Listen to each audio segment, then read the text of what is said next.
perpétuelle illumination de nos âmes, de nos corps. Ô Christ notre Dieu, nous tournons gloire avec ton Père éternel et ton Esprit très saint, en édifiant, maintenant et toujours, dans les siècles des siècles. Amen. Que Dieu, par l'intercession du saint et glorieux apôtre évangéliste Luc, m'accorde à lancer la bonne nouvelle avec force pour l'accomplissement de l'évangile de son Fils bien-aimé, le Seigneur Jésus-Christ.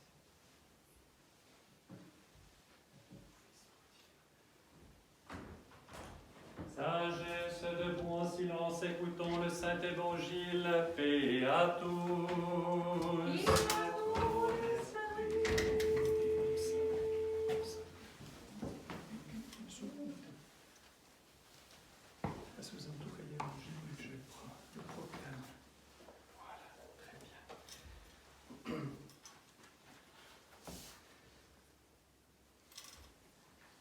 Lecture du très saint Évangile selon saint Luc. Gloire à toi, Seigneur, gloire à toi. Soyons attentifs. En ce temps-là, comme Jésus entrait dans un village, 10 lépreux vinrent à sa rencontre, et se tenant à distance, ils crièrent d'une voix forte: Seigneur Jésus, aie pitié de nous. À cette vue, il leur dit: Allez vous montrer aux prêtres. Et pendant qu'ils y allaient, ils se trouvèrent guéris. L'un d'entre eux, voyant qu'il était guéri, revint sur ses pas, glorifiant Dieu à haute voix. Il se prosterna aux pieds de Jésus, le visage contre terre, et le remercia. Or, c'était un Samaritain. Prenant la parole, Jésus lui dit: Est-ce que tous les 10 n'ont pas été guéris? Et les 9 autres, où sont-ils? Ne s'est-il donc trouvé que cet étranger pour revenir ici rendre gloire à Dieu? Puis il ajouta: Lève-toi et va-t'en, ta foi t'a sauvé. Le Seigneur dit: Je suis la porte, qui entre par moi sera sauvé. Il entrera et sortira, et sa pâture trouvera. Le voleur ne vient que pour voler, pour égorger et pour détruire. Moi, je suis venu pour que les brebis aient la vie, et qu'elles soient dans l'abondance. Je suis le bon pasteur. Le bon pasteur donne sa vie pour ses brebis. Le mercenaire qui n'est pas le pasteur et à qui les brebis n'appartiennent pas, à la vue du loup, abandonne les brebis et s'enfuit. Et le loup les emporte et disperse les brebis. Le mercenaire s'enfuit parce qu'il est mercenaire et qu'il ne se met pas en peine pour les brebis. Je suis le bon pasteur, je connais mes brebis et mes brebis me connaissent. Comme le Père me connaît et que je connais le Père, et je donne ma vie pour mes brebis. J'ai d'autres brebis encore qui ne sont pas de ce bercail. Celles-là aussi je dois les mener. Elles écouteront ma voix, et il n'y aura plus qu'un seul troupeau et qu'un seul pasteur. Gloire à toi, Seigneur, gloire à toi.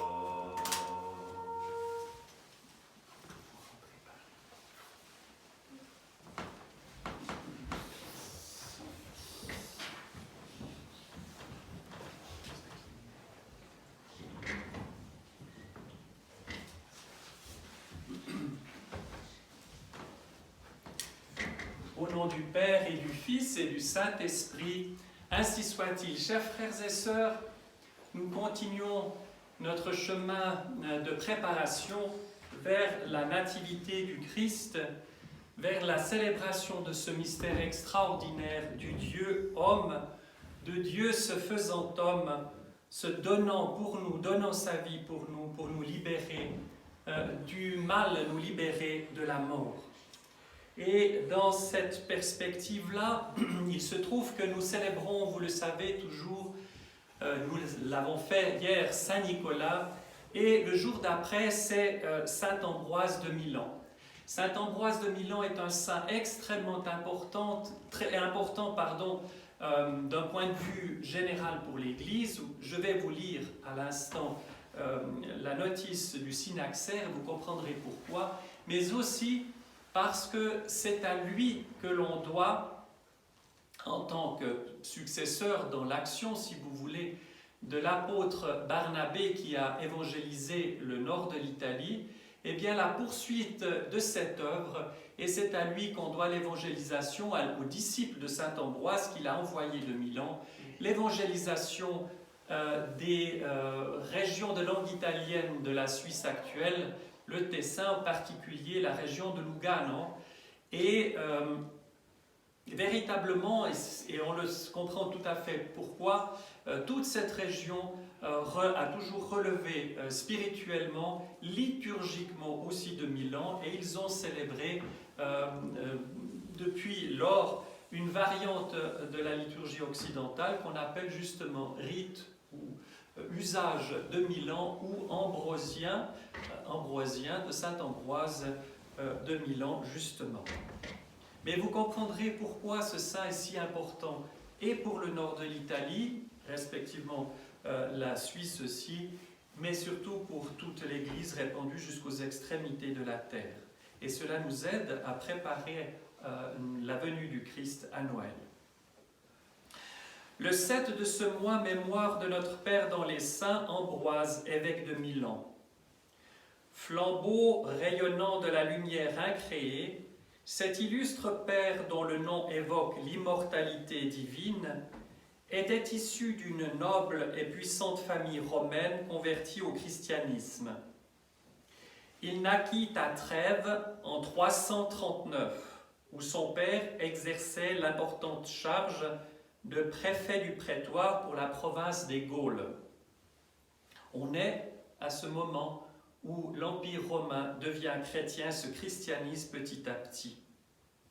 À la mort de ce dernier, sa mère retourna à Rome avec ses 3 enfants encore en bas âge, Ambroise, Marceline et Satyre, qui allaient être tous 3 honorés comme saints.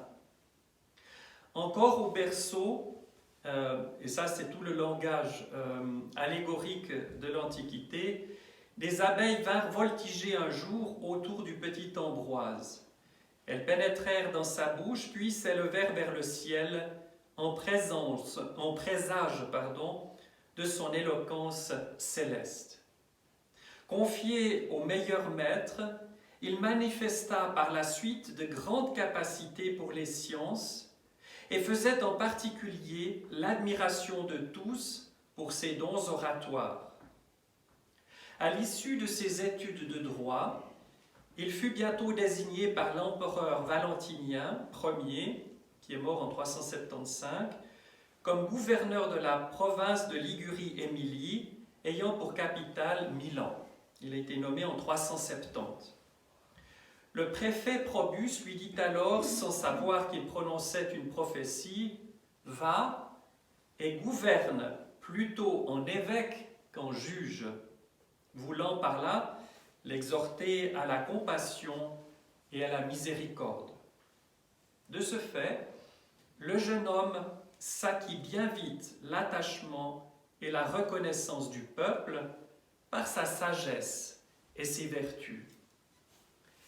À cette époque, malgré de longues années de lutte depuis le concile de Nicée en 325, ce concile, vous savez, qui nous a donné le symbole de foi, le credo, je crois en un seul Dieu, l'hérésie arienne était encore tenace et divisait cruellement l'Église, surtout en Orient, où elle avait trouvé le soutien du nouvel empereur Valens qui régna de 364 à 378. À la mort de l'évêque Arien de Milan, en 373, Auxence donc, une assemblée se tint dans la cathédrale pour procéder à l'élection du nouvel évêque. Mais le peuple était si divisé entre les deux partis, orthodoxes et ariens, qu'il était impossible de parvenir à un accord. On fit alors appel à Ambroise pour intervenir et calmer le tumulte. Les paroles du gouverneur, sa douceur, sa persuasion, son esprit de paix firent une telle impression que tous les fidèles reprirent soudain d'une seule voix l'exclamation d'un enfant qui s'était écrié « Ambroise, évêque !» Surpris, puis effrayé, Ambroise objecta qu'il n'était encore qu'un catéchumène, car la coutume était alors répandue de retarder le baptême pour ne pas souiller par des péchés ultérieurs ce saint baptême. Et il se réfugia dans son palais, suivi par la foule qui répétait sans cesse ce même cri. La nuit venue, il tenta de s'enfuir à cheval, mais il perdit son chemin et au petit matin se retrouva à son point de départ. On dit toujours que les chevaux reconnaissent et suivent le chemin de l'écurie. Il essaya ensuite d'échapper à ses honneurs, en écrivant à l'empereur, mais celui-ci, d'habitude indifférent aux affaires ecclésiastiques, soutint avec admiration l'élection d'Ambroise.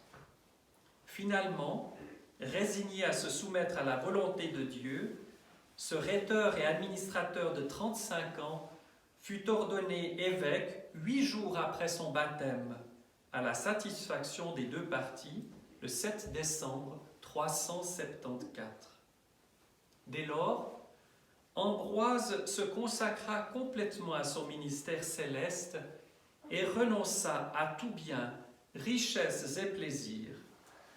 Il distribua son argent aux pauvres et fit don de ses vastes propriétés à l'Église. Ne gardant rien pour lui-même, il passait presque toute la semaine dans le jeûne le plus strict, consacrait sa nuit à la prière et à la méditation des Écritures et des Saints-Pères, alors que pendant le jour, il s'occupait des affaires de l'Église et la direction de son troupeau spirituel. Sous la direction du prêtre Simplicien, il acquit une profonde connaissance de la philosophie et des pères grecs, en particulier Origène, et s'engagea avec fougue dans la défense de l'orthodoxie à la grande confusion des Ariens qui avaient agréé à l'élection de ce magistrat modéré, espérant, en fin de compte, en faire leur instrument. Infatigable dans ses écrits aussi bien que dans ses sermons, l'évêque de Milan se montra pendant 25 ans le champion de l'orthodoxie en Occident, après Saint-Hilaire de Poitiers. Il fit de son siège, qui était devenu depuis 381 la résidence de l'empereur d'Occident, la métropole où se décidaient toutes les questions ecclésiastiques des diocèses d'Italie, de Pannonie, c'est l'actuelle Hongrie, de Dacie, ce serait la Roumanie, et de Macédoine. S'opposant fermement à l'impératrice Justine et à l'entourage du jeune héritier Valentinien II, qui était gagné à l'hérésie, Ambroise parvint à s'assurer la confiance et l'intérêt de l'empereur d'Occident Gratien, qui régna de 375 à 383, grâce auquel il put faire réunir le concile de Sirmium en 378 et faire décréter des lois proscrivant l'arianisme. À la mort de Valence, l'empereur d'Orient passa aux mains du pieux Théodose, qui avait pour le saint évêque une affection pleine de respect, profondément orthodoxe. Le nouvel empereur fit réunir le second concile œcuménique à Constantinople en juillet 381, tandis que Gratien, conseillé par Ambroise, convoquait le concile d'Aquilée, qui scella la fin de l'arianisme en Occident.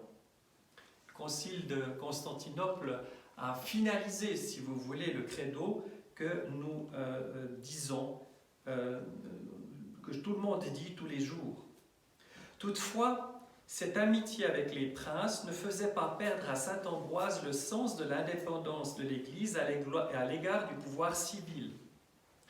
Pressé par sa mère Justine, le jeune Valentinien II intima un jour au prélat l'ordre de livrer son Église. « Allez dire à votre maître, répondit Ambroise aux envoyés de l'empereur, qu'un évêque ne livrera jamais le temple de Dieu. » Il s'enferma alors dans l'église, entouré du peuple, décidé à mourir avec lui. Et du dimanche des Rameaux au jeudi saint, ils résistèrent ainsi aux troupes qui avaient investi l'église, en ayant pour arme que la prédication enflammée de leur pasteur et le chant des psaumes et des hymnes. Quelques années plus tard, Théodose, alors au fait de sa gloire, fit réprimer avec une cruauté inutile une émeute qui s'était déclenchée à Thessalonique et plus de 7000 personnes furent alors massacrées en 390. La nouvelle parvint jusqu'à Milan et lorsque l'empereur en visite dans la métropole italienne se présenta à la porte de la cathédrale pour assister à la divine liturgie, le saint évêque, interprète du courroux divin, ne craignit pas de lui en interdire l'entrée et de l'excommunier pendant plus de 8 mois. Respectueux envers la discipline de l'Église, le souverain, devant lequel tremblait l'univers, se retira alors en pleurant dans son palais et se soumit avec humilité à la pénitence publique. Le jour de la Nativité, il se présenta à l'église, se prosterna jusqu'à terre aux pieds d'Ambroise, baignant le sol de ses larmes et suppliant d'être à nouveau jugé digne de la participation au Saint-Mystère. Après avoir obtenu le pardon de l'évêque, il pénétra au moment de la communion dans le sanctuaire pour communier avec les clercs, comme c'était la coutume à Constantinople. Mais le serviteur de Dieu Ambroise se tourna vers lui et l'humilia publiquement une nouvelle fois en le repoussant par ces paroles. « Sors d'ici et demeure à ta place parmi les laïcs, car la pourpre impériale n'institue pas des prêtres, mais des empereurs. » Sans répliquer, Théodose se retira alors et se rangea parmi les pénitents, tant son respect pour Ambroise était grand. De retour à Constantinople, jamais plus il n'osa pénétrer dans le sanctuaire pour communier. Familier des princes et des grands de ce monde, Ambroise nourrissait aussi une attention toute paternelle pour le moindre de ses fidèles. Lorsqu'un pécheur venait vers lui pour se confesser, il le prenait dans ses bras et le baignait de ses larmes. Défenseur ardent de la foi, il arracha aussi un grand nombre de païens aux ténèbres et les initia au mystère du christianisme, tant par ses sermons publics que par ses entretiens privés.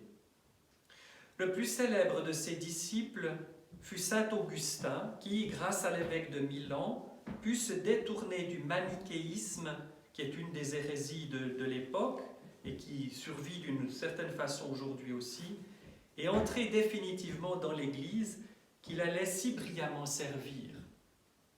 C'est grâce à lui encore que la reine de la tribu germanique des Macromans reçut le saint baptême et attira son peuple à la sainte et vraie foi.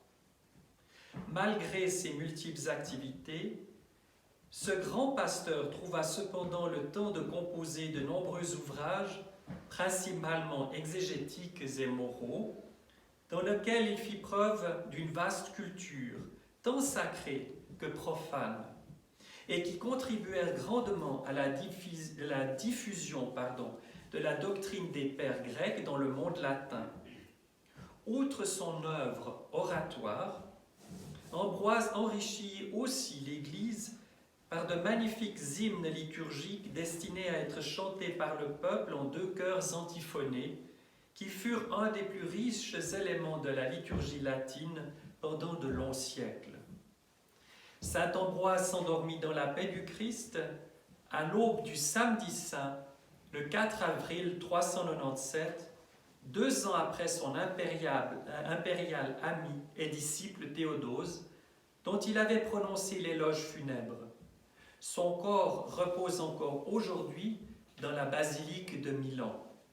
Signalons encore que c'est un lieu de pèlerinage extrêmement couru, et nous avons plusieurs paroisses orthodoxes à Milan, et il y a constamment, comme à Bari, auprès de Saint-Nicolas, un grand défilé de pèlerins qui viennent demander son aide, son intercession. Par les prières de saint Ambroise de Milan, Seigneur Jésus-Christ, notre Dieu, aie pitié de nous. Amen.